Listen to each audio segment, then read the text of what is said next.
हरि ओम. ओम ऐं ह्रीं क्लीं चामुंडायै विचे. ओम जगदंबिकायै नमः. आता या 5व्या स्कंधामध्येच व्यास महर्षी त्याला जन्मेजयाला आता एक दुसरं चरित्र सांगणार आहेत. तर आपण ते चरित्र ऐकूया. आणि हे चरित्र ऐकल्यामुळे काय होतं की तुमच्या संपूर्ण प्राणीमात्राला सुख मिळतं आणि समस्त पापांचा नाश होतो. आता ते त्याची कथा सांगतात. पूर्वकाळामध्ये फार प्राचीन काळी शुंभ आणि निशुंभ नावाचे 2 दैत्य होते. ते दोघं भाऊ आहेत. ते महापराक्रमी आणि पुरुषांना अवध्य होते. आणि त्यांचे बरेचसे सैन्य, त्यांचं खूप मोठं असं सैन्य होतं. पण त्यामुळे सर्व देवता असतात खूप त्यांना भीती वाटत असते की शुंभ निशुंभ हे महाभयान आहेत. आणि म्हणून आता त्या शुंभ निशुंभाचे आणखीन महाभाऊ प्रचंड चंडमुंड, रक्तबीज, धूम्रलोचन, असुर. आता हा रक्तबीज म्हणजे तो आपल्याला कळलं असेल की महिषासुराचं म्हणजे जेव्हा तो महिष मरतो तेव्हा ती महिष म्हणजे ती जी म्हैस असते ती गर्भवती असते. तर त्याच्यातून एक महिष, हा जो महिषासुर मारला तो आणि रक्तबीज त्याचा मुलगा, असं ते प्रकट झालेलं आहे. त्यातला हा जो रक्तबीज आहे तिथे. त्याच्यानंतर या सगळ्यांचा वध करण्यासाठी अंबिका अवतार घेते आता परमध्ये. आणि अशा प्रकारे आता आपण त्यांचं चरित्र गान करूया. तर त्यांनाही तोच वर हवा असतो की त्यांनी संबंध खूप साधना केलेली असते शुंभ आणि निशुंभानी. आणि त्यांना योग साधनेमध्ये तत्पर असतात. ते 10,000 वर्षापर्यंत ते कठोर साधना करतात. आणि नेहमीप्रमाणे आपले पितामह भगवान चतुर्मुख ब्रह्माजी तिथे येतात आणि त्यांना विचारतात की तुम्हाला काय पाहिजे. दैत्यांचं नेहमीप्रमाणे उत्तर आहे की आम्ही अमर व्हायचे, आम्हाला तिन्ही लोकांवर राज्य करायचे आणि कोणीही आम्हाला मारता कामा नाही आणि आम्हाला मृत्यूच येता कामा नाही. तर नेहमीप्रमाणे ब्रह्माजी सांगतात की शक्य नाही आहे. तर तुम्हाला जर काय दुसरं काय मागायचं असेल तर दुसरं काही तुम्ही सोनं चांदी नक्षत्र काय जे काय तुम्हाला हवं असेल तर ते तुम्ही काहीही मागून घ्या. तर तेव्हा ते सांगतात की आम्हाला मृत्यू नको आहे. तर त्याच्यामुळे असा प्रश्न पडतो की ते पण तेच सांगतात, कारण तो रक्तबीज आहे ना त्याचा मुलगा, की आम्हाला कुठच्याही देवाकडून पुरुषाकडून मृत्यू नको आहे. तर कुठच्याही स्त्रीकडून आता स्त्रीला तर आम्ही घाबरत नाही, तर आम्हाला स्त्रीपासून डर नाही, कारण तिच्यापासून मृत्यू आला तरी चालेल. आता परत तेच नाट्य परत सुरू आहे. जसं महिषासुराचं झालं तसंच त्याच्या मुलाचं म्हणजे रक्तबीज आणि म्हणजे शुंभ निशुंभ आणि हा जो रक्तबीज आहे त्यांच्याबरोबर. आता आपण पुढची कथा नाही ऐकूया. तर चंडमुंड असे पण त्यांचे 2 भाऊ आहेत. तर असे अनेक त्यांचे एक एक धूम्रलोचन आहे. असे एक जण त्यांचे जे सगळे वीर सैन्य म्हणजे दैत्यांचं वीर सैन्य आहेत. तर ते सगळेजण एक जण एकत्र होतात आणि म्हणजे सगळ्यांचा संहार करायचा ते विचार करतात. आणि नेहमीप्रमाणे स्वर्गावरती राज्य करायचं असं त्यांचं. त्याच्यानंतर ते कुबेराला जिंकून घेतात, इंद्राला मारून टाकतात, म्हणजे इंद्राला खाली उतरवतात, त्याला मूर्छित करतात. आणि अशा प्रकारे स्थानभ्रष्ट झाल्यामुळे हे सर्व नेहमीप्रमाणे हे सर्व देवता लोक गिरिकंदरी लपून राहतात. आणि म्हणून आता त्यांना परत त्यांचं नेहमीच अकाल येतो, यज्ञ होत नाही, काही त्यांना हविर्द्रव्य मिळत नाही आणि जे काय सगळं असतं ते शुंभ निशुंभांना मिळायला लागतं. आणि म्हणून नेहमीप्रमाणे आता जायचं कोणाकडे, तर मा भगवती, तिला आपण माताच म्हणतो. लेकरू जाईल कुठे, हरलं तरी मातेकडेच जातं, जिंकलं तरी मातेकडेच जातं, दुःखी असलं तरी मातेकडेच जातं, सुखी असलं आनंदी असलं तरी मातेकडेच जातं. म्हणून सर्व देवता उठतात आणि त्या भगवतीकडे जातात. आणि भगवतीकडे गेल्यानंतर त्यांचा विचार विमर्श होतो आणि वगैरे ते सगळी एक चर्चा होते. तेव्हा बृहस्पती त्यांना सांगतो की देवराज, वेदांमध्ये असंच सांगितलेलं आहे की जर का तुम्हाला म्हणजे कोणाला जिंकायचं असेल, कारण त्या देवता विचारतात की असं काही होऊ शकत नाही का की काही मंत्र औषधी तपसामर्थ्य यज्ञ केल्यामुळे की त्या हविर्द्रव्यामुळे देवता प्रसन्न होतील आणि त्यांचं शुंभ निशुंभाला मारून टाकतील. तेव्हा ते बृहस्पती म्हणतात की असं होऊ शकत नाही, कारण यज्ञामध्ये काय करता तुम्ही, तर हविर्द्रव्य घेता, यज्ञ घेण्यासाठी तुम्ही देवतांना बोलवता. पण मग त्या देवता म्हणजे तुम्ही जाल, पण तुम्ही देवताच जर का आता पराधीन आहात तर तुम्हाला ते हविर्द्रव्य मिळणार नाही आणि तुम्हाला ताकद कुठून येणार, शक्ती कुठून येणार आणि तुम्ही त्यांच्याबरोबर कशी काय चढाई करणार. आणि म्हणून तुम्ही एक काम करा, तुम्ही सगळेजण देवीची आराधना करा आणि तुम्ही त्या देवीकडे जा.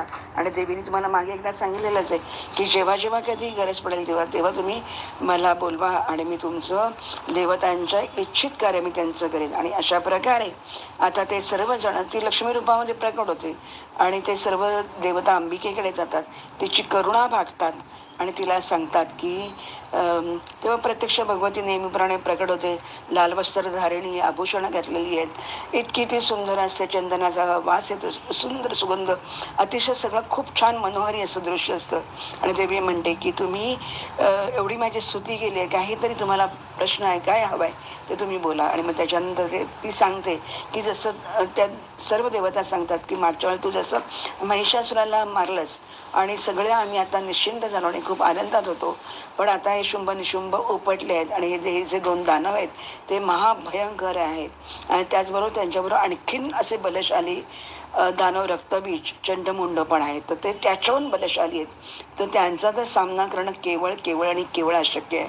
परंतु फक्त तूच एक अशी आहेस की तुझ्यापुढे कोणाचंच काही चालत नाही. आणि म्हणून ती म्हणते की नेहमीप्रमाणे की तुम्ही एक काम करा की मी आता त्यांना वटणीवर आणते शुंभ निशुंभांचा मी आता वधच करेन. आणि म्हणून देवी भगवती काय करते, पार्वतीच्या विग्रह कोशातून अंबिका प्रकट होते आणि ती संपूर्ण जगतामध्ये आता कौशिकी नावाने प्रसिद्ध होते. पार्वतीच्या शरीरातून भगवती कौशिकी निघाल्यामुळे तिचं शरीर आता अतिशय क्षीण होतं, ती म्हणजे विकल होते, ती थकून जाते. आणि मग त्यामुळे पार्वती कृष्ण वर्णाची होते आणि म्हणून तिचं एक नाव कालिका होतं. अर्थात ती काळी आहे, काळ्या वर्णाची आहे म्हणून ती काली नाही, तर काली म्हणजे काळ. काळ म्हणजे म्हणजे सर्व सर्वावरती काळाचं जे अधिपत्य आहे तो काळ. आणि ती काल रात्री या नावाने ते त्या प्रसिद्ध होते. आणि अशा प्रकारे ही कौशिकी ही पण अतिशय सुरेख असते. ही अंबिका नंतर म्हणजे हास्य करते आणि ती जिथे शत्रू सगळेजण आहेत म्हणजे हे सगळे चंडमुंड आणि हे शुंभ निशुंभ वगैरे सगळे जाणे, तर त्या बाजूला ती तिथे त्यांच्या नगरीमध्ये जाते आणि अतिशय सुरेख मधुर अतिशय असं गाणं करायला लागते. पशुपक्षी सुद्धा अतिशय मोहित होतात, आकाशातून संबंध देवतागण पाहतात आणि आनंदित होतात. आणि मग ती गाते, काय सुगंध सुरेख सुटतच आणि काय सुरेख वारा रमणीय असं सगळं एक वातावरण निर्माण होतं. आणि मग शुंभ निशुंभांना प्रश्न पडतो, हे आहे तरी काय, हे आहे तरी कुठून आवाज येतो. म्हणून ते त्याला दूताला पाठवतात आणि त्या दूताला पाठवल्यानंतर ते पाहतात की एक अतिशय उत्तम स्त्री स्वर्गाची आहे, गंधर्व लोकाची आहे का कुठली काही कळायला मार्ग नाही, सिंहावर आरूढ झालेली आहे, हिमालयाकडून ती आलेली आहे असं वाटतं. आणि इतकं सुंदर गाते की ती सर्वांना आपल्या मधुर स्वराने मोहित करते. आणि काय माहिती नाही आता ही कोणाची मुलगी आहे, कोणाची काय, काही कळत नाही. तर तिचा शोध घेतला पाहिजे. आणि म्हणून ते ही आहे तरी कोण, आणि म्हणून ते दूताला पाठवतात आणि त्याला सांगतात की ही कोण आहे, तिला शोधून ये. आणि म्हणून चंडमुंड तिकडे तिला भेटायला जातात. आणि म्हणून तो दूत तिला विचारतो की तू कोण आहेस वगैरे, एवढी सुंदर आहे, सर्व काही छान आहे. तर ती सांगते की मी जगदंबा आहे आणि मी शुंभ निशुंभांना मारायला चाललेली आहे. पण गंमत अशी आहे की ते तुझे शुंभ निशुंभ खूप रूपवान आहेत, गुणवान आहेत, देवता मनुष्यांना अवध्य आहेत वगैरे सगळं मला माहिती आहे. आणि म्हणूनच मला खूप आनंद झाला आहे की माझी अशी इच्छा आहे की मला खूप लढाई करायची इच्छा आहे पहिल्यापासून, मला खूप युद्ध करायला आवडतं. तेव्हा माझ्या सगळ्या मैत्रिणी जेव्हा लग्नाच्या झाल्या तेव्हा माझ्या मैत्रिणी म्हणाल्या की तू पण आता लग्न कर. तेव्हा मी त्यांना सांगितलं की नाही मी तर काही लग्न करणार नाही, की जो मला युद्धामध्ये हरवेल, जो माझ्या म्हणजे युद्धाला बराबर म्हणजे बल त्याचं माझं समबल असेल आणि जो मला हरवेल त्यालाच मी त्याच्याशी युद्ध करेन. तर त्याच्यामुळे मी आता असा काही म्हणजे हट्ट करून बसलेली, असा मी काही पण करून बसली आहे, त्याच्यामुळे मला काही तुमच्याशी लग्न करता येणार नाही. आणि म्हणून मग ते दूध येतो आणि तो तिकडे त्यांना जाऊन सांगतो. पण ते देवीला समजावायला म्हणून येतात आणि मग ते सांगतात की अगं तू एवढी सुंदर आहे, एवढं म्हणजे संग्राम करून तू कशासाठी एवढं तुझं सौंदर्य कमी करते, त्यापेक्षा तू आमच्या शुंभ निशुंभ जो कोण तुला आवडेल असेल राजा त्याच्याकडे जा, त्याच्याशी लग्न कर आणि ऐशो आराम कर, रत्न हिरे माणके मोती जे जे काय तुला हवंय ते सगळं काही मिळेल. तर त्याच्यामुळे तू युद्ध सोड आणि आमच्या महाराजांबरोबर लग्न कर. तेव्हा शुंभ म्हणतो की असं आहे का, मग तू एक काम कर की कोणी तिला सामदामदंड करा, तुम्ही तिला मारू नका आणि तिला कुठल्याही प्रकारचा त्रास देऊ नका आणि तिला गोड बोला, काय तिला जे काय वचन तिचं आहे त्याप्रमाणे तिच्याशी बोला आणि काही करून तुम्ही तिला घेऊन या कुठच्याही परिस्थितीत, मात्र तिला मारहाणा होता कामा नये, कारण ती माझी पत्नी होणार आहे आता. आणि असं म्हणून तो शुंभचा आदेश घेऊन हा जातो, धूम्रलोचन जातो वगैरे. तर धूम्रलोचन तिचं अगदी करुणा वगैरे भागतो, तिला सांगतो की माझ्या राजा म्हणजे माझ्या महाराजांना तू खूप छान शोभशील, कारण तू अतिशय सुंदर त्रिलोकीची अगदी देवतासुद्धा तुझ्या पुढे फिक्या आहेत, अप्सरासुद्धा तुझ्या पुढे फिक्या आहेत. आणि माझा शुंभ म्हणजे माझे जे महाराज आहेत शुंभ की निशुंभ, तर ते तर पराक्रम आणि सर्व तिन्ही लोकांमध्ये श्रेष्ठ आहेत, तर तुमची जोडी अतिशय छान दिसेल. तर तेव्हा ती सांगते की तू एक काम कर की तुझ्या शुंभाला जाऊन सांग की मी कालिकेचा अवतार आहे, धूम्रलोचन जो तू आलेला आहेस तो डोळे म्हणून ती त्याला असा काय विचित्र त्याच्या समोर रूप करते, तो घाबरतो आणि तो पळूनच जातो. आणि कालिका त्याला म्हणजे कालिका म्हणजे काली म्हणजे पार्वतीचं ते कौशिकीच्या रूपातून आलेली ही जी देवी आहे, तर ती त्याला मारते आणि त्याला हाकलून देते.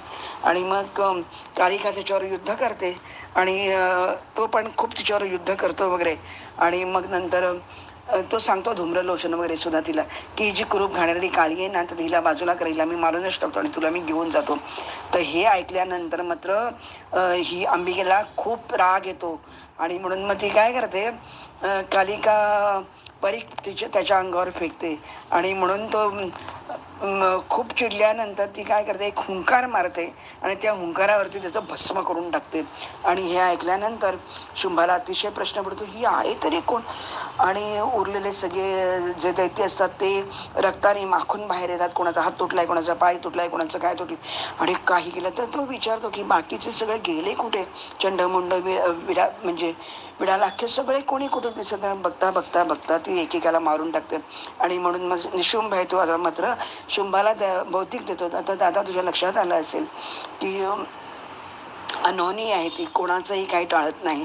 आणि ती कालीचे काळ हा सर्व बलवत्तर आहे की जो बलहीनाला सुद्धा राजा करतो आणि बलवानाला सुद्धा तो अक्षरशः कुडमुडा करून टाकतो. तर त्याच्यामुळे तू माझं ऐक, एवढे आत्तापर्यंत दैत्य आपले मेले आणि आपण आता काय किती उरलो, तर त्यापेक्षा आपण सरळ पाताळात निघून जाऊया. आत्ता जीव वाचवणं महत्त्वाचं आणि नंतर आपण काय ते पाहूया. तरी पण तो काही ऐकत नाही. म्हणून शेवटी मग चंडमुंडांना मारल्यानंतर मात्र आता निशुंभ म्हणतो की तू माझा राजा पण आहेस आणि तू माझा हा पण आहेस काय महाराजा पण आहे. आणि म्हणून चंडमुंडांचा वध आता काली केल्यानंतर आता तो रक्तबीज तिथे येतो आणि रक्तबीजाबरोबर त्यांचं युद्ध सुरू होतं. आता रक्तबीजाला असा मात्र यांनी वर दिलेला असतो शंकराने की तरी पण अघोर साधना तपश्चर्या केली असते. आणि तेव्हा शंकर प्रसन्न होतो आणि शंकर रक्तबीजाला असा वर देतो की तू अवध्य राहशील आणि जर का तुला कोणी मारायला निघलं आणि जर का तुझ्या शरीरातून एक बुंद रक्ताचा एक थेंब जरी खाली पडला तरी त्याच्यातून तुझ्यासारखाच एक रक्तबीज तयार होईल.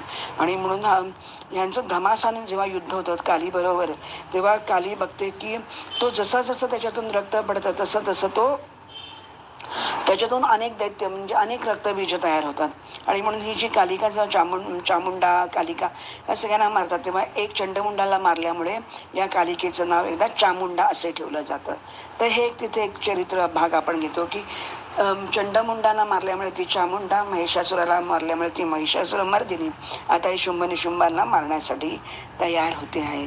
आता रक्तबीजाला मारते. रक्तबीजाच्या याच्यातून जे उघडा आहे रक्तबीजातून म्हणजे थेंब टपकतात रक्ताचं, तेवढे अनेक रक्तबीज तयार होतात आणि तेवढे ते करोडोनी त्यांची अस्त्रशस्त्र घेऊन ते उभे राहतात. आणि आता मात्र मारणं केवळ अशक्य होतं. आणि म्हणून मात्र आता प्रत्यक्ष अंबिका तिथे येते आणि अंबिका पण एक रुद्र अवतार धारण करते आणि ती सांगते की मी तुला परत एकदा सांगते की तिन्ही गुणांनी युक्त आहे मी आणि तमोगुणाने मी युक्त असते, तेव्हा मी तुमच्या सगळ्या शक्तीने संपन्न असते आणि मी अजय विनाशरहित नित्य सर्वज्ञ सदा विराजमान राहणारी आहे. वेदमाता गायत्री मीच आहे, संध्या पण मीच आहे, सर्व देवतांची देवता मीच आहे. मी निर्गुण आहे आणि सगुण पण आहे. मी स्वयं सिद्ध स्वरूपिणी आहे, संपूर्ण सिद्धियांची मी देवता आहे. अविनाशिनी आहे, आनंद स्वरूप आहे आणि सर्वांना आनंद देणारी गौरी नामाने मी विख्यात झाले आणि देवतांना अभय देण्यासाठी मी इथे आलेली आहे, अशी ती परिचय करून देते. आणि तेव्हा शुंभ म्हणतो की हे सगळं कबूल आहे, पण तरीसुद्धा तू युद्ध करू नकोस, कारण चंद्र, सूर्य, कुबेर, इंद्र, अग्नी हे सगळे आम्ही त्यांना कधी आणि अनेकदा हरवलेलं आहे, त्याच्यामुळे तू सगळ्यांना सोड आणि तू इथे लग्न करून आमच्याबरोबर आहे. पण दैव कधी कधी खोटं असतं, दैवापुढे कोणाचं काही चालत नाही. आणि असं म्हणून शुंभ पण जातो रक्तबीजाला, मात्र ती आता काय करते, मारून टाकते. आणि तेव्हा ती अंबिका सांगते कालिकेला, तो आता एक काम कर, रक्तबीजाला मारण्याचा एकच उपाय आहे, कारण मी त्याला सारखं मारत राहीन. मारल्यानंतर त्याच्या शरीरातून जेवढं काय रक्त सांडेल ते रक्त तू खाली पडायच्या आत, मी त्याला मारलं की त्याच्यातून जे रक्त टपकेल ते तू पिऊन टाक आणि तू ते रक्त पी. आणि एका बाजूने त्याचं शरीर आहे, त्याची हाड आहेत, ते पण सगळी चोळून मारून खाऊन टाक, म्हणजे त्याला अगदी क्षीण करून टाक. आणि त्यानुसार रक्तबीज अक्षरशः तो क्षीण होतो आणि त्याचं काही चालत नाही. आणि म्हणून त्याचं मस्तक उडवते. आणि मस्तक उडवल्यानंतर त्याच्याकडे जी काय त्याच्याकडे थोडी ताकद असते, तो सरपट येत होतो आणि तो मारायचा प्रयत्न करतो. पण अखेर शेवटी तो थकतो आणि शेवटी चामुंडा, कालिका आणि अंबिका हे सर्व बघून आता रक्तबीज मेल्याबरोबर मात्र सगळ्याजण शांत होतात, आनंद होतो. आणि आता देवीबरोबर त्याचं युद्ध संपलेलं असतं आणि रक्तबीज मरतो. आणि मग आता शुंभ प्रत्यक्ष येतो, निशुंभाला पण ती मारून टाकते. मग शुंभ कधी मूर्छा येतो त्याला, कधी निशुंभाला मूर्छा येते, कधी देवीला मूर्छा येते. अशा प्रकारे एकदा ह्याला मूर्छित होतो, एकदा तो मूर्छित होतो. असं करत रक्तबीजाचा वध निशुंभ निघून जातो. मग निशुंभ गेल्यानंतर आता मात्र शुंभ येतो आणि शुंभ धमासान तिच्यावर युद्ध करतो. आणि युद्ध केल्यानंतर आता शुंभ तिच्या छातीवरती मारतो, त्याच्या सिंहाला घायाळ करतो. आणि आता मात्र ही जाम चौताळते आणि देवीचा सिंह आहे तो त्याला पकडतो आणि त्याला म्हणजे घायाळ करतो. त्याच्यानंतर ती जी सगळं दानवी सेना आहे त्यांना सुद्धा बघतो आणि परत तो निशुंभ येतो आणि तो परत म्हणजे तिच्यावर मारामारी करायला लागतो. जगदंबेला केला याच्यामध्ये बघतो युद्धभूमीमध्ये. आणि परत तो, आणि ती आता मात्र फार कधी सुंदर कधी विचित्र, अशी ती अनेक रूप विचित्र घेते. आणि ते बघून सगळ्यांचा थरकाप उडतो. आता काय करावं, काय करू नये, काही कळत नाही. आणि भगवती चंडिका सगळ्यांना अतिशय भीषण असा घंटा नाद करते की त्याच्यामुळे त्याची इतका तो घाबरून जातो. तोही मधुपान करायला लागतो आणि जोरात युद्ध सुरू करतो. आणि मग नंतर मात्र आता निशुंभ त्या सिंहावरती येतो आणि गदेचा प्रहार करतो. आणि तेव्हा देवीला लागतं आणि आता देवी मात्र खूप चिडते आणि ती त्याला थांब मंदबुद्धी, तुला मी आता मारते, आणि करून ती त्याचा संहार करतो. आणि निशुंभ आहे तो मात्र आता मरून पडतो. आणि मग आता शुंभ एकटा होतो. शुंभ तिच्यावरती खूप धमासन युद्ध करतो. आणि आता मात्र तो म्हणतो की आता मात्र हिच्याशी, ही स्त्री आहे, अबला आहे, सुंदर आहे, असं म्हणून मारून काही उपयोग नाही. कारण आता मात्र माझ्या लक्षात आलेलं आहे की निशुंभ म्हणाला ते बरोबर आहे, ती सर्व देवतांच्या तेजामधून ती निर्माण झालेली महालक्ष्मी, आणि ती आपण त्याच्याकडे वरदान मागितलं होतं ब्रह्माजीकडे की मला स्त्रीकडून मरण येऊ दे. आणि म्हणून ही सर्व मंत्रमयी, सर्व यंत्रमयी अशी ही मोहिनी मदगर्भिता आहे. सर्व मंत्रमयी हेशा मोहिनी मदगर्भिता सुंदर्यम कथम मे स्याद्वगशा वरवर्णिनी. त्यामुळे ही सगळ्यांना वश होणार आहे, त्यामुळे काही उपयोग नाही. आणि म्हणून ती शेवटी सांगते की मंदबुद्धी, तू आता एकच काम कर, तुझं ते कामबाण वगैरे तू माझ्यावरती काही पाडू नकोस, तू प्रत्यक्ष युद्धाला ठाक आणि आपल्या दोघांच्यात घमासानं युद्ध होऊ दे. आणि जो कोणी जिंकेल तर तोच, म्हणजे त्याच्यावर मी पाहिजे तर लग्न करेन. आणि असं म्हणून त्या शुंभाला ती मारते, ते त्याच्यावरती गदा प्रहार करते, परीख सोडते ती. आणि मी ती कालिकाही मारते आणि ते सगळ्यांना करून तो शुंभ मारतो. त्याचं मस्तक वेगळं होतं धडापासून, म्हणून तो काय करतो, विचित्र असे हावभाव करतो आणि हातामध्ये अस्त्रशस्त्र घेतो आणि ते सगळ्या देवतांवरती तो चालवत राहतो. हे बघितल्यानंतर ती देवी त्याचे पाय पण कापून टाकते. अशा प्रकारे शुंभ निशुंभाचं आता पूर्ण हनन होतं. आणि आता हे सगळं चरित्र आहे. शुंभ निशुंभ दैत्यांना मारल्यानंतर सर्व देवता चामुंडा देवी कालिकेची स्तुती करतात आणि त्यांचा जय जयकार करतात. आणि मग ते आता देवी प्रसन्न होते आणि देवी प्रसन्न होऊन ती परत अंतर्धान पावते आणि निघून जाते.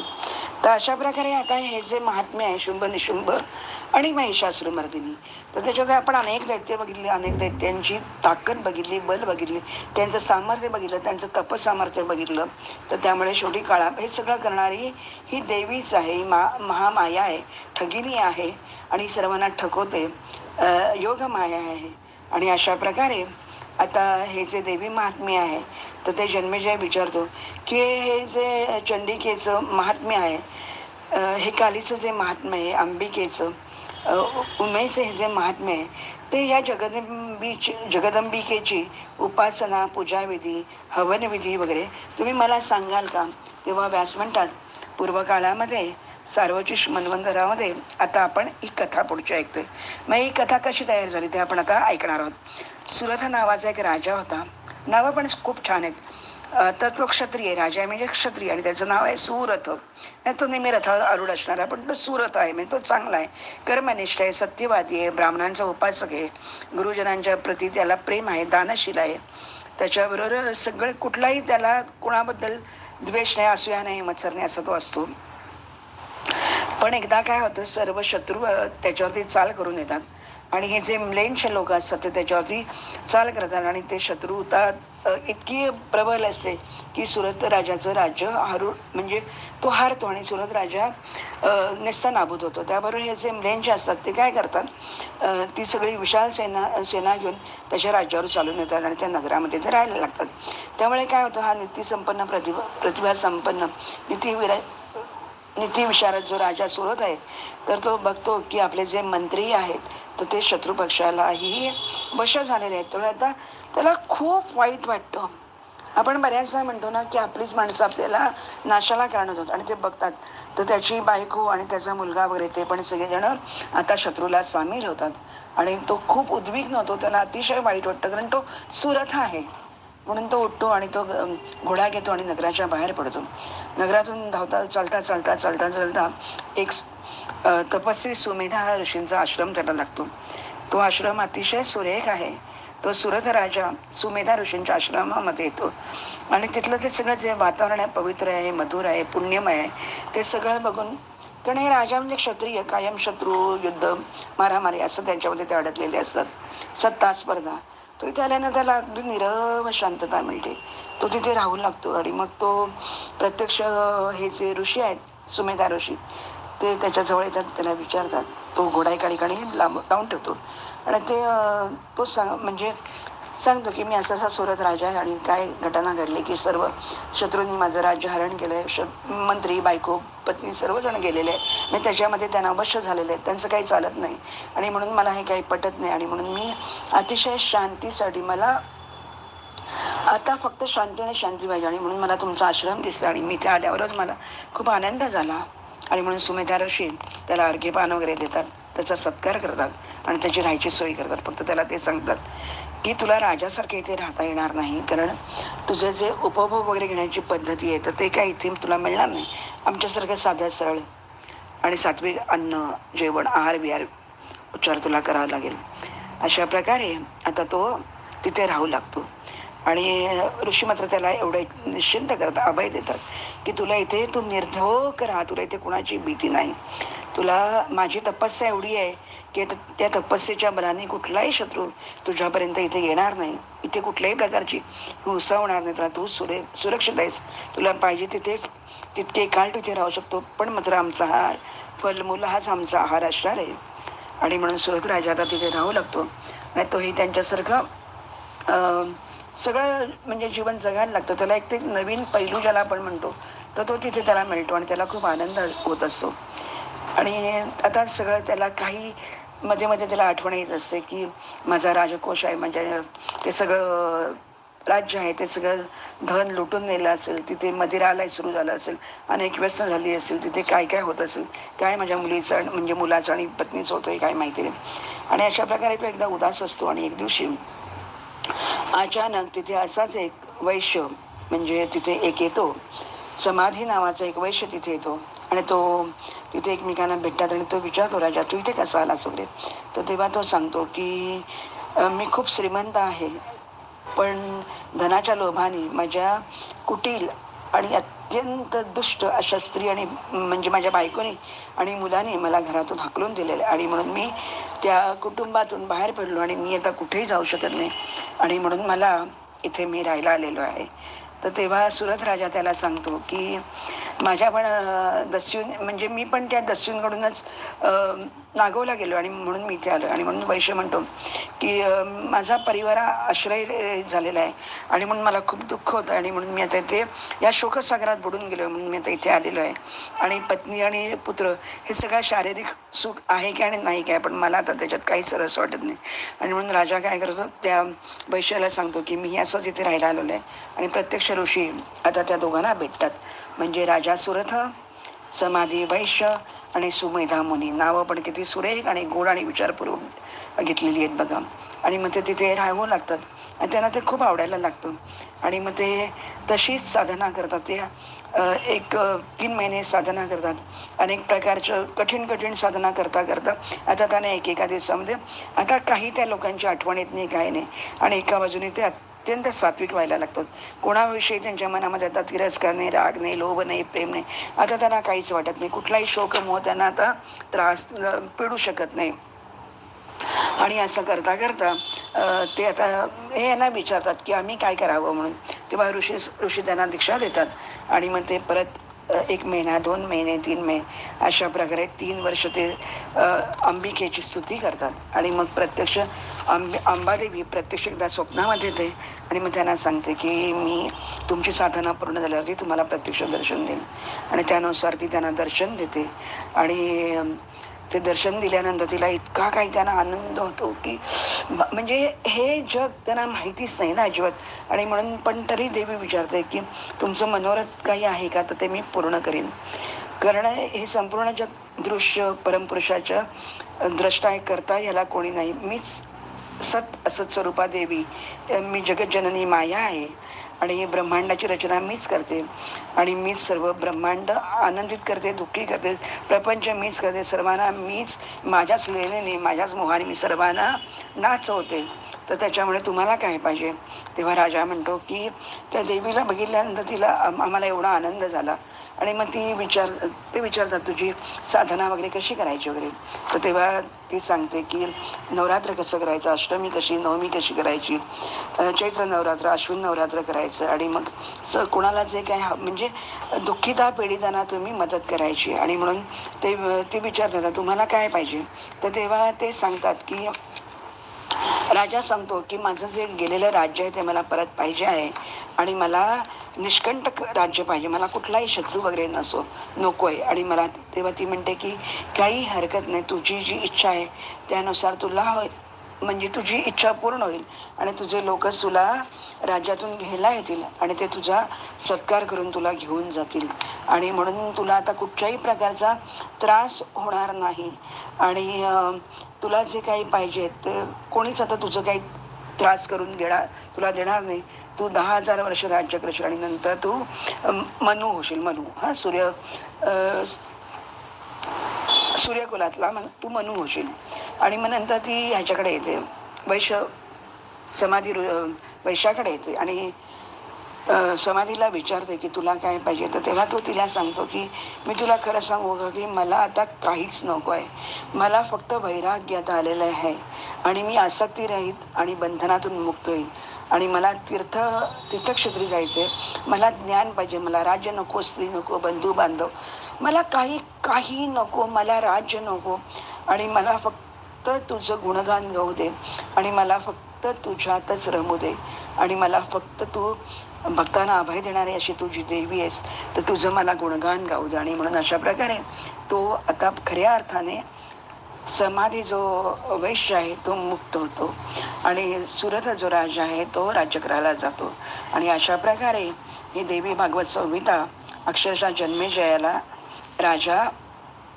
जन्मेजयाला ऋषी सांगतायत, म्हणजे व्यास महर्षी सांगतायत आणि या पुराणांचं इतकं महात्म्य आहे की जे कोणी ऐकेल तर त्याला इतका आनंद होईल आणि त्याला मोक्ष प्राप्त होईल. तर ते जे आपण सप्तशती जे सप्तशतीचा जे पाठ करतो आपण, म्हणजे जे 700 श्लोकीची सप्तशती आहे आणि ती, आणि ह्या पंचम स्कंदातले 35 अध्याय हे सर्व एकच आहेत. आणि अशा प्रकारे आता आपण हा पंचमस्कंध आज पूर्ण केला. आणि देवी भगवती, मला इथे जाता जाता थोडं चिंतन असं करायचं आहे की आपण बऱ्याचदा बघतो की आपण शरीरावरतीच प्रेम करतो. त्यामुळे सुरथ राजा काही काळासाठी इथे आलेला आहे आणि म्हणून सुरथ राजाचं राज्य पण गेलेलं नाही, तो क्षत्रिय तो तसाच राहतो. आणि म्हणून तो काय मागतो बघा, एवढं तपश्चर्या केल्यानंतर, देवी प्रसन्न झाल्यानंतर, मुक्ती मागायची सोडून तो काय मागतो की मला राज्य मिळू दे. आणि म्हणून म्हणजे 10,000 वर्ष तो राज्य करण्यानंतर तो सूर्यलोकामध्ये जाऊन तो मनू पण होणार आहे, म्हणजे परत तो अडकलेलाच आहे. पण त्याच्या उलट म्हणजे हे माझं चिंतन आहे. पण त्याच्या उलट जो समाधी वैश्य आहे, तर तो मात्र ज्ञानी आहे, हुशार आहे, कल्पक आहे. आणि त्याच्यामुळे तो सांगतो की काही जरी झालं तरी शेवटी ताप डोक्याला आहेच, राज्य मिळू दे, कोणी आपण मोठे होऊ दे, स्त्री, पत्नी, भार्या, पुत्र, शत्रू, सैन्य, जरी सगळं काही असेल, अगदी तिन्ही लोकीच राज्य मिळालं तरी सुद्धा त्याच्यातूनही त्रास येतो. त्याच्यापेक्षा आपण ज्ञानी बघतो या. आणि मग खऱ्या अर्थाने जर का कोण सुटला तर समाधी वैश्य सुटला असं मला वाटतं. कारण सुरथ समाधी आणि मेधावी ऋषी यांचं हे जे कथानक आहे ते सप्तशती या नावाने प्रसिद्ध पुराण आहे आणि तेच आपल्या 5व्या स्कंधामध्ये इथे दिलेले आहे. आता ही झालेली सेवा तुमच्या चरणी अर्पण करते आणि या देवीला, अंबेला वंदन करते. हरिओम तत्सत. जय सर्वगते देवी कालरात्री. हरिओम. अथ अर्गला स्तोत्रम. ओम अस्य श्री अर्गला स्तोत्र मंत्रस्य विष्णु ऋषि अनुष्टुप छंदः श्री महालक्ष्मीर्देवता श्री जगदंबा कृपा प्रसाद प्रीत्यर्थे जपे विनियोगः. ओम नमः चंडिकायै. मार्कंडेय उवाच. ओम जयंती मंगला काली भद्रकाली कपालिनी दुर्गा क्षमा शिवा धात्री स्वाहा स्वधा नमोस्तुते. जयत्वं देवी चामुंडे जय भूतार्तिहारिणी जय सर्वगते देवी कालरात्री नमोस्तुते. मधुकैटम विद्रावि विधातृ वरदे नमः. रूपं देहि जयं देहि यशो देहि द्विषो जयि महिषासुर निर्नाशी भक्तानां सुखदे नमः. रूपं देहि जयं देहि यशो देहि द्विषो जयि रक्तबीजवधे देवी चंडमुंड विनाशिनी. रूपं देहि जयं देहि यशो देहि द्विषो जयि शुंभस्य वनशुंभस्य धूम्राक्षस्य च मर्दिनी.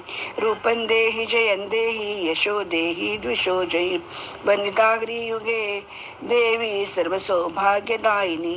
रूपं देहि जयं देहि यशो देहि द्विषो जयि अचिंत्य रूपचरिते सर्वशत्रु विनाशिनी. रूपं देहि जयं देहि यशो देहि द्विषो जयि तेभ्य सर्वदा भक्त्या चंडिके दुरितापहे. रूपं देहि जयं देहि यशो देहि द्विषो जयि स्वद्भ्यो भक्तिपूर्वं त्वां चंडिके व्याधिनाशिनी. रूपं देहि जयं देहि यशो देहि द्विषो जयि चंडिके सततं ये त्वां अर्चयन्ति भक्तितः. रूपं देहि जयं देहि यशो देहि द्विषो जयि देहि सौभाग्यम आरोग्यम देहि मे परमं सुखम. रूपं देहि जयं देहि यशो देहि द्विषो जयि विधेहि द्विषतां नाशं विधेहि बलमुच्चकैः. रूपं देहि जयं देहि यशो देहि द्विषो जयि विधेहि देवी कल्याणं विधेहि परमां श्रियं. रूपं देहि जयं देहि यशो देहि द्विषो जयि सुरासुरशिरो रत्न निकृष्ट चरणेंबिके. रूपं देहि जयं देहि यशो देहि द्विषो जयि विद्यावंतं शस्वंतं लक्ष्मीवंतं जनं कुरु. रूपं देहि जयं देहि यशो देहि द्विषो जयि प्रचंड दैत्य दर्पज्ञे चंडिके प्रणताय मे. रूपं देहि जयं देहि यशो देहि द्विषो जयि चतुर्भुजे चतुर्वक्त्र संस्तुते परमेश्वरी. रूपं देहि जयं देहि यशो देहि द्विषो जयि कृष्णेन संस्तुते देवी शाश्वत भक्त्या सदांबिके. रूपं देहि जयं देहि यशो देहि द्विषो जयी हिमाचल सुतानाथ संस्तुते परमेश्वरी रूपं देहि जयं देहि यशो देहि द्विषो जयी इंद्राणीपती सद्भाव पूजिते परमेश्वरी रूपं देहि जयं देहि यशो देहि द्विषो जयी देवी प्रचंड दोर्दंड दैत्य दर्प विनाशिनी रूपं देहि जयं देहि यशो देहि द्विषो जयी देवी भक्तजनोद्धाम दत्तानंदोदयंबिके रूपं देहि जयं देहि यशो देहि द्विषो जयी पत्नी मनोरमां देवी पत्नी मनोरमां देहि मनोवृत्तानुसारिणं तारिणीं दुर्गसंसार सागरस्य कुलोद्भवाम् इति श्रीदेव्या अर्गला स्तोत्रं सम्पन्नम्.